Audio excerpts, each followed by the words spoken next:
communism is a failed system, universally failed system. And I don't see socialism as a very useful substitute, but that's another story. El comunismo es una ideología fracasada. Se evidenció con la Unión Soviética en Europa, se ha evidenciado en China, que ha tenido que mutar a una apertura económica, y se está evidenciando en Cuba, tras más de 60 años de una dictadura que ha hambriado a su pueblo y lo ha obligado a lanzarse al mar, arriesgando su vida, buscando precisamente una mejor vida. Pero aún en nuestro continente hay muchas personas que se dicen llamar progresistas y que, bueno, siguen defendiendo pues este tipo de modelos, por ejemplo, como el de Cuba, desde la comodidad de vivir en naciones democráticas, liberales, defienden el comunismo que no padecen.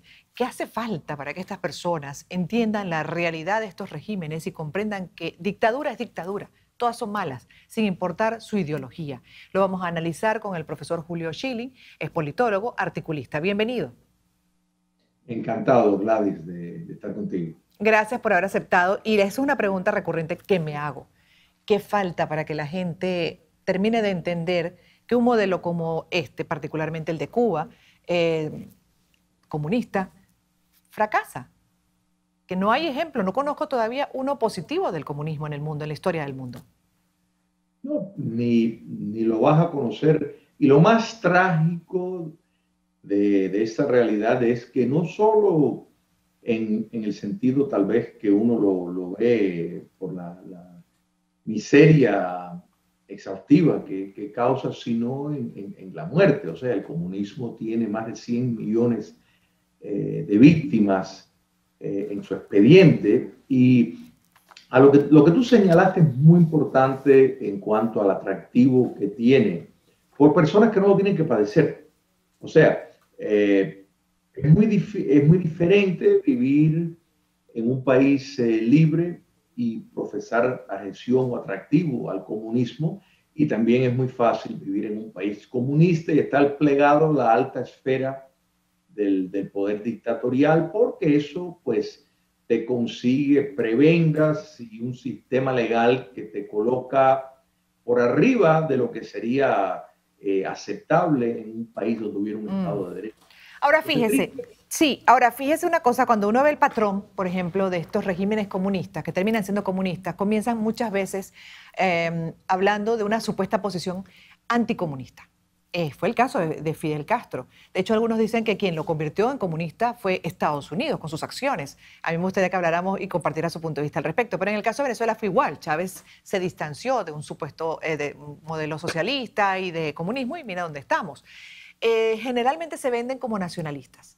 Generalmente es por ahí que ellos logran encantar a las poblaciones, supuestamente con una recuperación de identidad, haciendo un modelo propio que va a darle a la gente beneficios, correcto. Pero la gente no ve esas señales de peligro de que ese nacionalismo, obviamente lo que está apuntando, podría apuntar es a un comunismo. ¿Cómo lo ve usted? Mira, en el caso cubano es totalmente cierto. Fidel Castro, o sea, el comunismo cubano fue el primero en llegar al poder ocultando totalmente sus conexiones que hoy, tras la caída del comunismo soviético, pues sabemos que existía con la Unión Soviética. O sea, la penetración de la KGB, que a propósito, en el caso del difunto dictador Fidel Castro, prefirieron no tener cercanías visibles y utilizaron más a su hermano.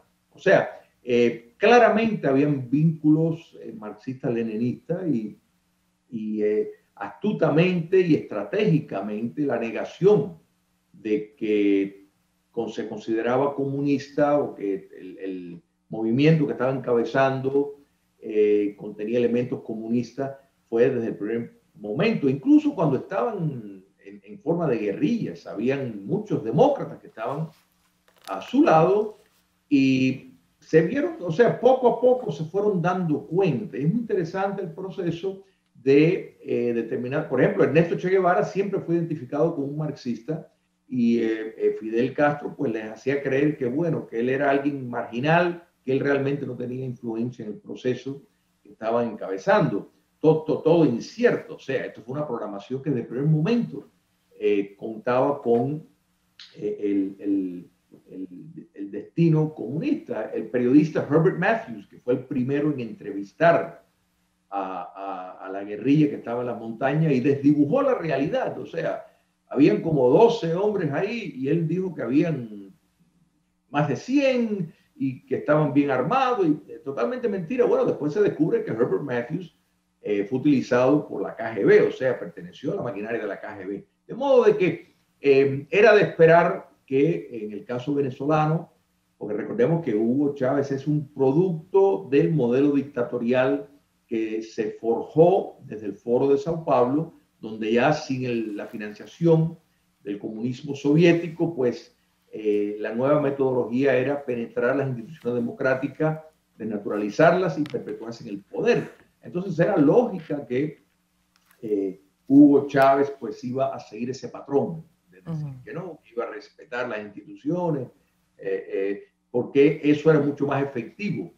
Salvador Allende, por ejemplo, fue un caso que no le hizo caso a Fidel Castro.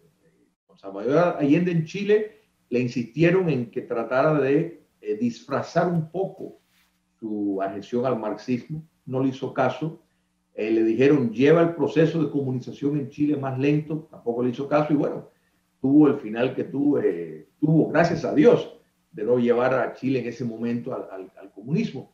En el caso de Venezuela fue un proyecto mucho más estudiado, de hecho es el primer prototipo que surge de ese nuevo modelo dictatorial que hoy pues vemos ese mismo patrón en Nicaragua, en Bolivia, y lo intentaron poner en Ecuador. Pero fíjese, señor Julio, porque a mí lo que me preocupa es que está tan vigente, porque a mí me hablan de comunismo y yo siento que es algo arcaico, que además deja a los países en una absoluta involución. Y todavía vemos, por ejemplo, casos como el de la China moderna, que se ha tenido que abrir al capitalismo, ha tenido que replantear su modelo, sigue siendo autoritario, obviamente el yugo está puesto sobre la población, pero al final busca darle beneficios a la población. No es el caso de estos modelos como el de Cuba, el de Venezuela, que tienen a la gente sufriendo en una crisis profunda. Entonces, cuando uno ve eso, dice, eso es arcaico, eso es obsoleto, eso ya se evidenció que no funciona y todavía hay gente que dice, no, viva el comunismo, qué bien, que el modelo ideal, la igualdad para todos. Uno dice, Dios mío, pero ¿qué es lo que le pasa a esta gente que comulga con esto, que resuena con estos modelos? ¿Qué le pasa a esa persona que se está viendo identificada con un modelo de esa naturaleza que acaba con todo el mundo, que acaba con un país rico, rico en talento, rico en suelo? En cuanto a tal vez el seguimiento popular, es pura emoción. O sea, el comunismo apela a la emoción, porque realmente si uno, como tú bien explicaste al principio, si la persona se detiene a mirar la evidencia empírica, en todos los sentidos, en los daños antropológicos, en los daños espirituales, en los daños materiales que tal vez se ven con más facilidad, pues era para que nadie creyera en un delirio, parecería algo, pero surreal que existiera, y sin embargo existe porque apela a las emociones, a pesar de que es un sistema totalmente anti-igualitario, porque lo que propone es un sistema de casta donde un pequeño grupo pues tiene determinados privilegios. Pero es importante entender, por ejemplo, el caso de China y Vietnam. El marxismo-leninismo es lectura obligatoria. El marxismo, por ejemplo, es enseñado, es fundamentado entre la clase empresarial. O sea, para un empresario en China ser exitoso, tiene que tener aproximación con el Partido Comunista China. De otra forma, no puede prosperar. O sea, es como lo explicó el propio Deng Xiaoping cuando formuló ese modelo, es socialismo con características chinas, que si bien es cierto que ejerce una especie de capitalismo de Estado, recordemos que fue el propio Lenin, antes el eminente caos y disolución de la revolución bolchevique, que introdujo la nueva política económica 4 años después de tomar el poder, donde se abrieron inversiones extranjeras para lograr la supervivencia. Una vez que se alcanzó eso, pues Stalin desbarató todo eso. O sea que siempre hay que entender que, ¿y por qué? Uno puede decir, bueno, ¿por qué Cuba no adopta ese modelo? Bueno, ¿o por qué no está en Venezuela?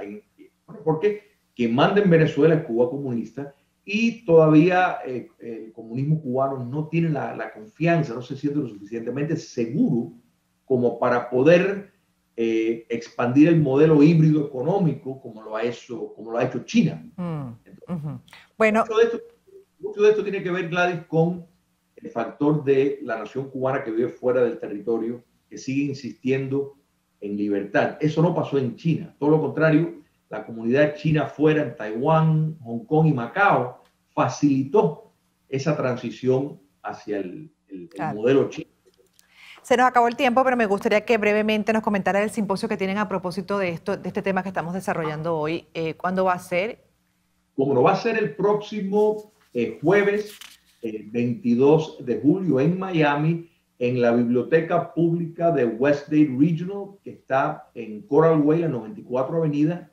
El lema es Levantamiento Cubano 2021, o sea, precisamente las protestas masivas que están ocurriendo en Cuba. La entrada es completamente gratuita, abierta al público, y para más información pueden entrar en patriademarti.com y ahí está toda la información. De nuevo, la entrada es gratis. El próximo jueves a las 5:30 de la tarde. 22. Gracias por haber estado con nosotros, señor Julio.